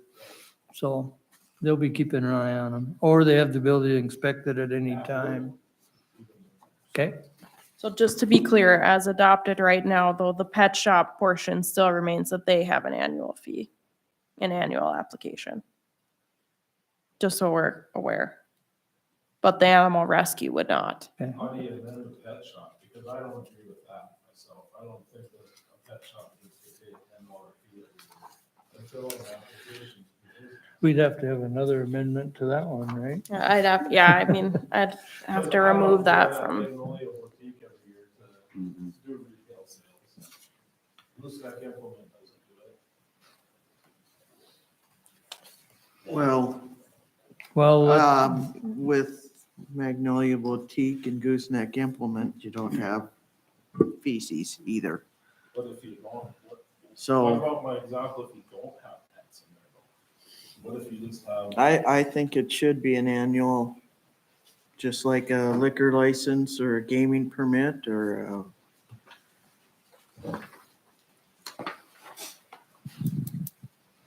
Well, right now, we're dealing with the rescue one in the shelters.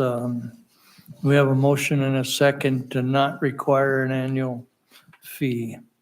Who's second? I didn't get that. Ty? I guess, if we want to deal with the pet store one, it'll have to be a separate yep. motion. Request it. And we actually got to have a first reading on it and stuff? Yeah. Okay, so you can look at that for the next meeting? Yeah, we can bring it back up next meeting. Okay, that's a different ordinance number, okay? Call the roll. Jake? Aye. Zach? Aye.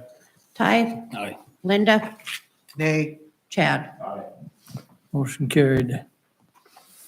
Next on the agenda would be the gaming permits. I guess just something that I guess Mary brought to my attention, I didn't catch when they brought the application in. So the one for, well, that'd be the Stanley Rural Fire Association, but that would be for their poker tournament at the Leader. It should be February 13th, not January 13th. Yeah, I was wondering about that. Sorry, because yes, he did tell me it was this weekend. Okay, Motion to approve both. is there a second? Second by Ty. No discussion. All in favor, say aye. Aye. Opposed? Motion carried. The liquor license, So just to let you know, obviously, we require with our liquor license that they are to have a local manager. And obviously, the manager they currently have, I guess it must be leaving employment. I guess I didn't get no explanation, but I did tell them that they would need to provide the council with their new manager, and also we require their physical address, their contact number, and obviously a date of birth and social security number, which I do have those, their date of birth and social security number. so we don't need to act on this. Well, you just need to, I guess, make a motion that you're approving the person the new manager. Motion to approve new manager. by Mr. Hellman. Is there a second? Second. Second by Ty. Discussion? All in favor, say aye. Aye. Opposed? Motion carried. The gaming report is in the packet if you guys want to look at that.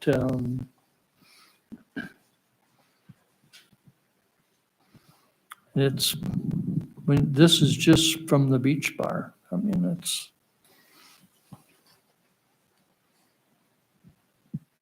Who puts this report together?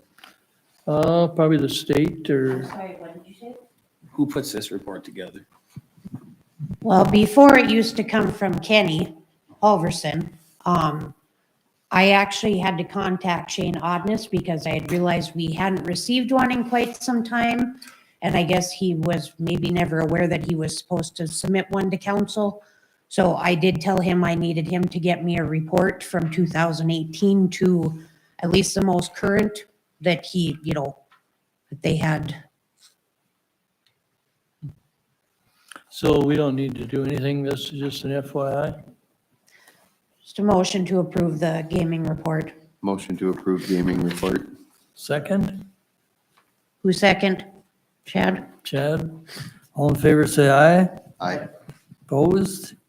Motion carried. Pledge securities, that's Rivera. That's just kind of a formality. We have to do it twice a year. Motion to approve pledge securities. Is there a second? Second. Second by Ty. All in favor, say aye. Aye. Opposed? Motion carried. Employment Committee. That's me. So we were asked to take a look at some life insurance, short-term and long-term disability. I'm going to apologize to council. I did not have time for a meeting, so we did not formally meet as an employment committee. But in the council packet was the overview of the plan that would work the best for the city. The breakdown would be $219.75 a month for life insurance, short-term disability, $335.04 a month, long-term disability, $310.03 a month. For the entire year for 15 employees would cost the city $10,377.84. And I did take the opportunity to look through everything. It's a pretty decent plan.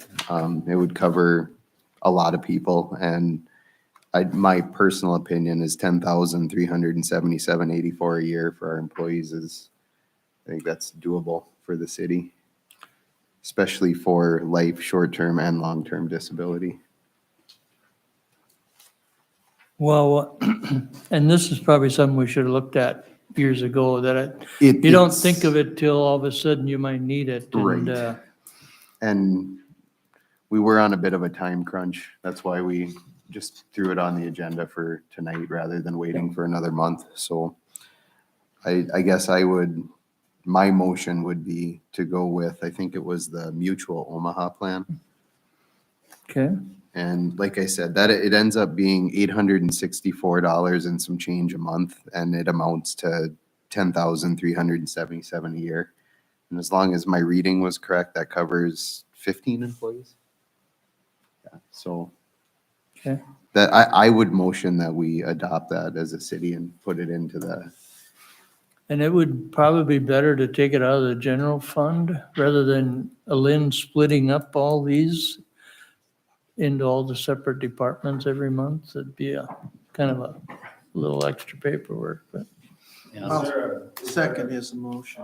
Premium savings of annual payment? they lock you in for 2 years. I didn't see anything about saving money if you just paid it all up front, but maybe Lynn could check into that. And sometimes there is. Yeah. I could check, but I guess, They pretty much in their breakdown for their estimate listed everything, like even their yearly is the same amount as their monthly was their same. I mean, it's broken down into like, I think weekly at one point, but it all ends up being the same amount. But I agree with you. If they'll cut us a deal, we might as well. Yep. And it is guaranteed for 2 years that would be our price. So. If we hire or, I mean, if the staff size changes, I mean, do you have to wait for, an open enrollment to change them in? There was something in there on that, like for eligible employees, I think there's like a 30-day minimum wait and then they can be added. Okay. If I read it But correctly. then that would change the premium on the spot, or is that, are we It still? was, the way that I read it, it was per employee kind of thing. I don't know. Yeah. That I was don't just know. curious, if we have to upscale or so this was whatever. based on 15? this was based off of 15 employees. Yeah. So yes, if we hired another full-time employee, yes, we could sign them up. They obviously, and that is the same with both our dental and our health though, is it's actually a 30-day before their premium takes effect. I was just curious if like you're locked in on this premium, also, and then you have to pay, you know, the difference once that employee starts, or is this, you know what I mean? No, it's gonna change over the years as people get older. There, I'm sure there's age brackets, and stuff like that too. So, What I read, it doesn't ask each age of each employee, it's a per employee. And the window to change the premium is in 2 years. Then they can, if they have a premium adjust for that entire group, then they can raise that premium. So anybody that falls into this insurance category, that they raise a premium, they can raise. and when would this go into effect? So if I let them know, you know, probably right away this week, we could possibly make it effective as of March 1st. And that's in their proposal as well. Okay, Yep. okay, Yes, because they don't like to start like in the middle of the month. They would prefer it start as the first of the month. But they thought they could do a pretty quick turnaround and get started as of March 1st if this was approved. Was there any pre-existing stuff listed in there that made it so that it wasn't? Okay, so when I did meet with Carmen from Blue Cross, I had posed that question, and she had sent it over to Mutual of Omaha. They stated the pre-existing condition exclusion only applies to the long-term policy, and it has a 12-month pre-existing condition exclusion timeframe. I guess if you want to read this, it's quite lengthy, but The only one that it applied to was the long. the long-term, yes, is what is the beginning statement. and it only, yeah, they have to work at least 30 hours a week. So it wouldn't cover, say, Joan. Yeah, no, this would be for your full-time employees.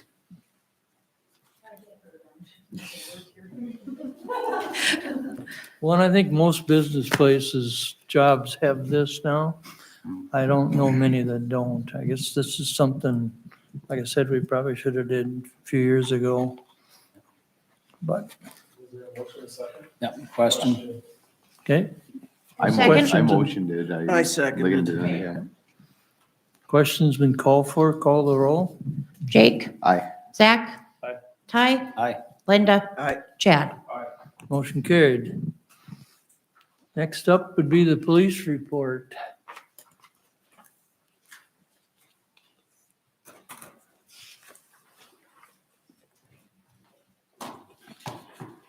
Mayor and City Council, the first item would be that, to let everybody know if they don't, that Chris Jenkins is on light duty after having a heart attack, so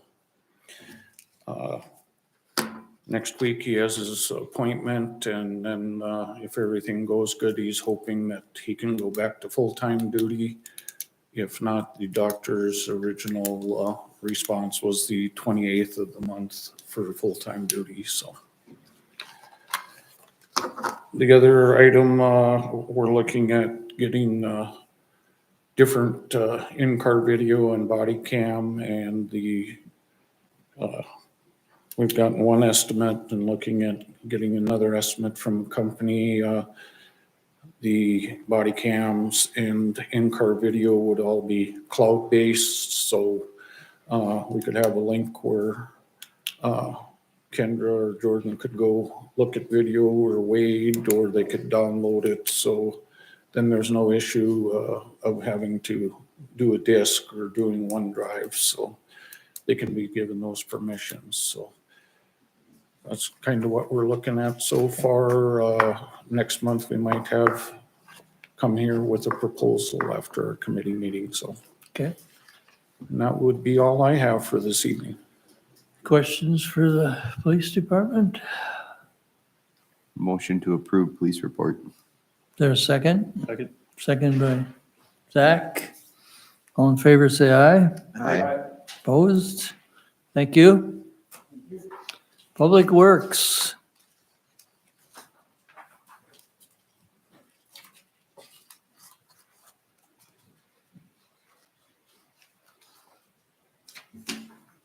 Mr. Mayor, Council, you can see I got one thing on on the agenda.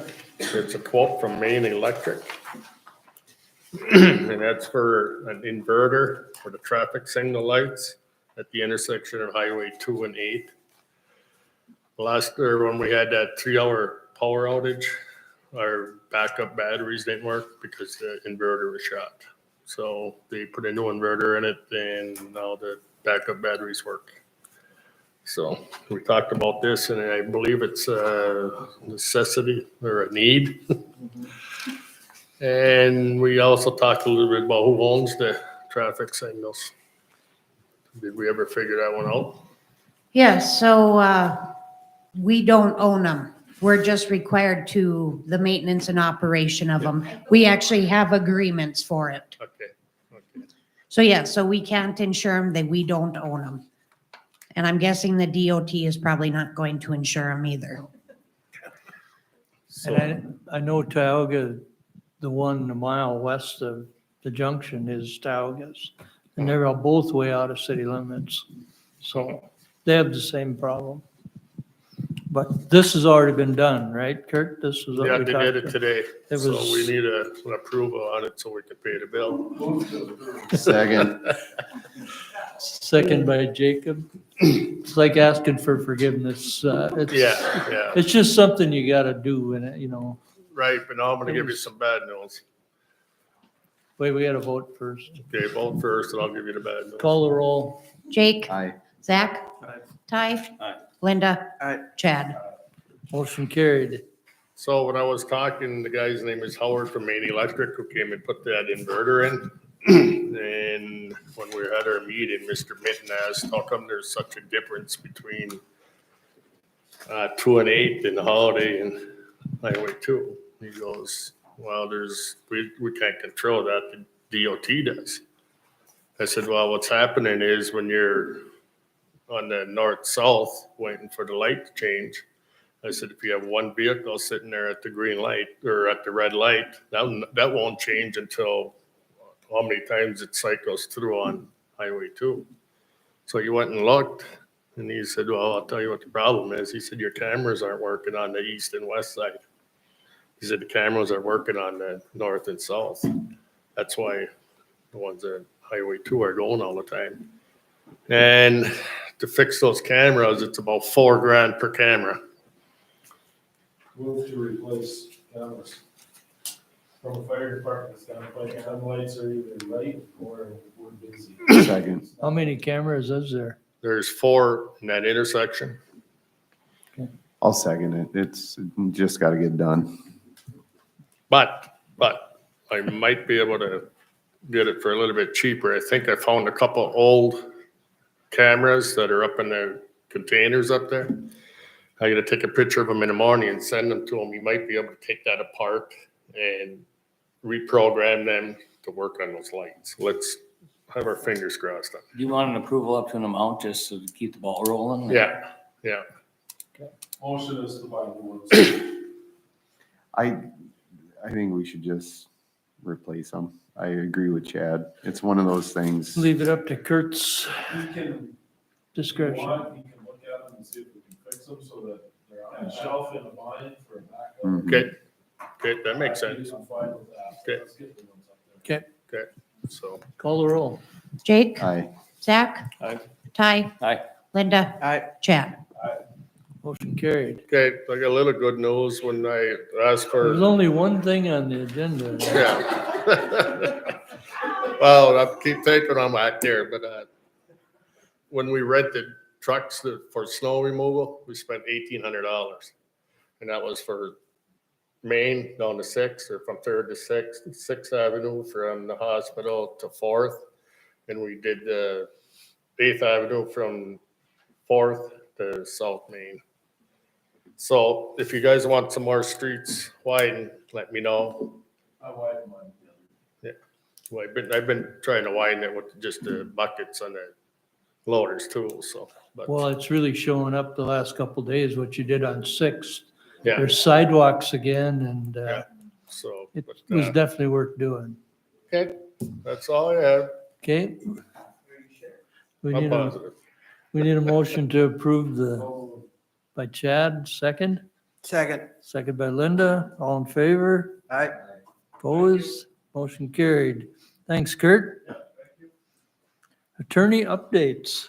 Yeah, I really don't think I have anything for you except for Amanda has made contact with BNSF and they are moving forward towards demolition still of the elevators up there. So we're getting closer on that. Got a question on that. Has that deteriorated farther or further in the last couple months? Yes.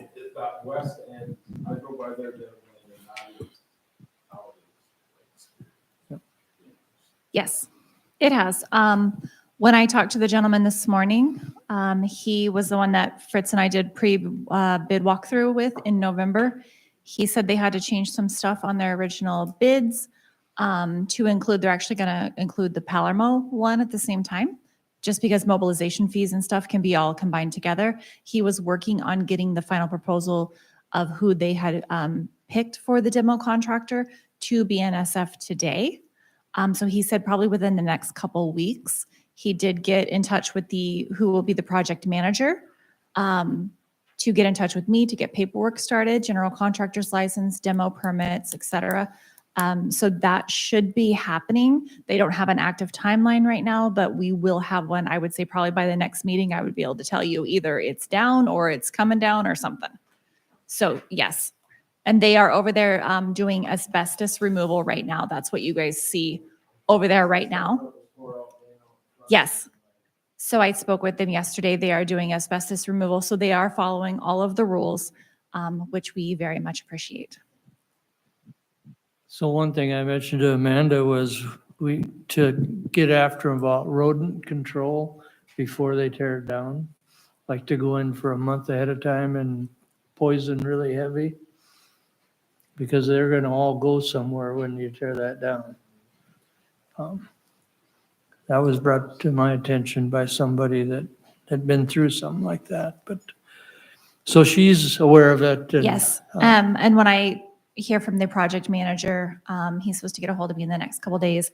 That will be mentioned to him. We also have a company that is here in the local area that other businesses in town use, and I have that contact information for him. So hopefully that can be taken care of rather quickly.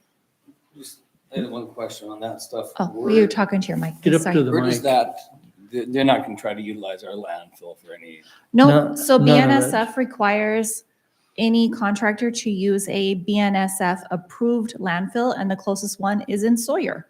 Cool. Yep.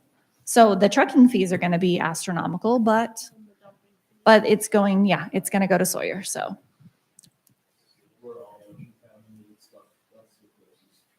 yes, it may not be the closest, but is the closest BNSF approved landfill. Yep. So.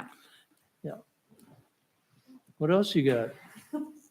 Nothing. I needed to end with good news, so I think that's good news. Okay, We're making progress, slow but sure. okay, let's move on to council concerns. Chad? I just got two. One is COVID sick days. There's still people testing positive for COVID sick days. And if I remember correctly, we approved if you test positive for 2022, then you can use COVID sick days, correct? They couldn't go against their thing. Jake, help us out with that from the employment committee. I believe that we went back to regular sick days. And we said if they run out of sick leave, we would look at situations. You better check into that because my motion was go back to regular sick leave unless you tested positive for COVID. Then you could use, then we would work with the COVID. I don't remember. I don't. I mean, if that's what you think it I'm was. pretty then- sure Jake is right. When you guys, the last COVID sick leave or the, sick leave you guys had approved, we said we were just going back to our regular sick leave. Nothing was mentioned about if somebody tested positive for COVID. I think- Just said if it came up, you guys would probably bring it back to the table, discuss again. Because we ended up, when everything first happened, we had people running out of sick leave, and that's when we started meeting as a employment committee and saying, well, we're gonna give you, you know, That's not what I remember, but if you could check the minutes to make sure what the actual motion was, okay, just to be sure. Okay. And then, the other one I got is with weather, with roads, I think we need to look at something as far as storm days, quote unquote, if you're working, if you're not working.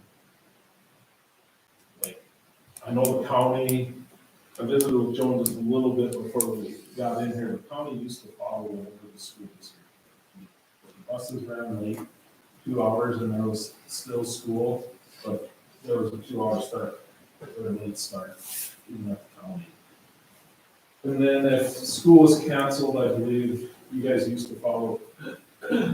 We don't follow But anything. now you don't do anything. No, we just, you use your leave And if unless the board takes action to close. So if they don't work one day because of weather or because of roads, it's personal leave. Yeah, it's on our website, our policy. I think we I need don't to want look to into quote our policy, but just something look. cast in stone on that to follow as a guideline for us. To have people that don't come in because they live wherever, but the other people that do live here are expected to be here. So the way we've got it right now, if they don't live here and they don't come in, they have to take a day off. If they come in, they work. So they take a day of personal leave. They have to take a day of personal leave. Okay, and that's what I guess that's what I'm kind of getting at. Mhm. If we follow the school to where it's a 2-hour late start, and the sun comes up and the roads are decent, and they can come here 2 hours late, I'm okay, I'm for giving them 2 hours for safe travel. I guess. It's not going against their vacation time. I guess most jobs don't, you're responsible to get to work. The trouble is Kurt's crew has got to be at work. Chris's crew has got to be at work. So that leaves the office gals. So all of a sudden we're setting a policy for one department because the rest of them have to be here. I mean, I'm fine, I guess, if they want to take a personal day. Yeah. The day the power went out and we sent them home, we gave them that afternoon. Yeah. I Mr. said, Mayor, Lynn said I had the comment? authority to do that, And I'm good. you know. I think that's the right call, because But- we can sit here and do nothing. The problem is we got a couple departments that have to be available no matter what the weather is. And, I mean, sorry, guys, but your roll call into the police. Oh. No, I don't. Go ahead, Amanda. I can help clear that up because I'm the one that lives the furthest away from this town. I live 57 miles. Whether I have to drive 25 miles an hour on the highway or not, unless there is a no travel advised, I come to work. If it's 8:10, 8:15 when I get here, wherever I am at 8 o'clock, if I can safely call through my Bluetooth on my personal vehicle to City Hall and let them know where I am and how many minutes I will be late, I do that. I make up the time if I need to. If there is a no travel advised, I'm sorry, but I'm not putting my safety at risk. I have a child at home that depends on me, but I will come as soon as the no travel is lifted. The other day when the power went out, I came in the no visibility. I've done it multiple times this year, both ways to work. Icy roads, multiple times no visibility, driving very, very slow, putting, as safe on the road as I can be. But if like the other day when the no travel advised wasn't lifted until noon, I can tell you right now, the roads and the visibility was not in good condition. So I took a day of vacation because there was no point in doing that. The one day that we came over, it was really bad. They put a no travel advised. It was the day that electricity ended up going out. An hour after I got here, I stayed. So, I mean, please don't think that I'm not in it just as much as the people that live in town I because, think you're misunderstanding what I said. I was giving you something more than what you have, was my proposal. And I, wasn't questioning anybody. So I just wanted to clarify that I'm not taking advantage of anything. that was not insinuated at all. So we'll stay with, if you don't come to work, you'll use a personal vacation day instead of giving 2-hour grace to follow the school district. And she can call in sick. Yep. But I guess we tried to get do- her to move to Stanley too, and she, Sorry, I was senior in high school. I guess just something to mention that we do actually have in our policy, if, you know, due to weather conditions, the mayor can actually make the call to close City Hall. And we'd actually get paid for that day. Yeah. So, okay, That's what I got. Linda? Nothing at this point. Holy smokes. Ty, I got nothing. Sorry, I okay, got nothing. Zach? Good. Jacob? No. Okay. I've only got one. We went to Plaza last Thursday, with the EDC, Zach's wife, Brandy Larson, Steve Springen, and myself, to a meeting of the JDA, the county JDA board, Job Development Authority. And we proposed to them that they should hire a full-time paid person, a county EDC director. And we got them thinking about it. There's two of the county commissioners are on that board, and they're gonna bring it up at the next commissioners meeting. It's maybe not gonna happen tomorrow, but they did say that that was one of their long-term goals, was to get it to that point. So we did that. The other thing I was gonna mention is the elections are this summer, and this side right here is all up for election, so you guys be And- thinking and the hard mayor. about it, and, Are you taking that same advice? pardon? Are you taking that same advice? Well, I hit retirement age, so these guys haven't. When do those packets all have the to be more in? reason to do another term. And the judges report has made its way around. Okay, hold on. I do have one thing to add, just to let the council know, our audit will be conducted on Monday, February 14th, just so everybody is aware. The state one? Okay, Yep, so Rath and Mayor is the one that conducts our audit. Wait, when do the packets have to be in for the election? Is it April? April 6th, 13th, 3rd? I think, by 4 PM. Sorry, the 11th or the 13th.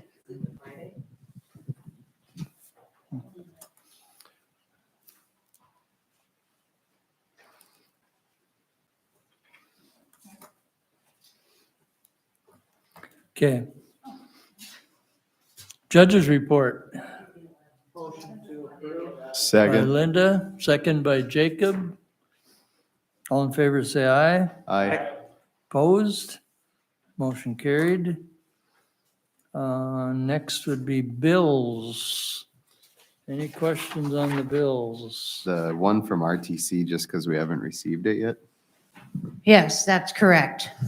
I would motion to pay the bills, Okay, including RTC, when they get their act together and send it to us. second by Chad.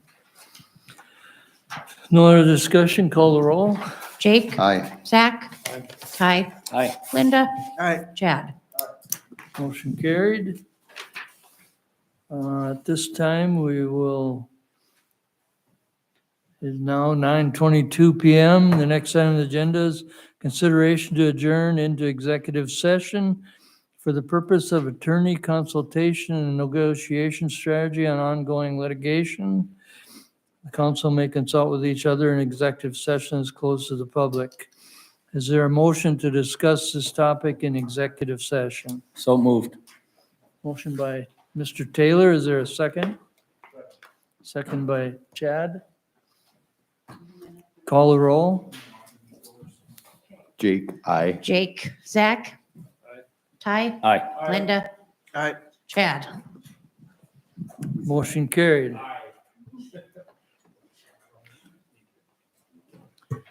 I stopped it and then I started again in a minute here, Lynn. No, we actually stopped. How do I do that? Hit the stop button.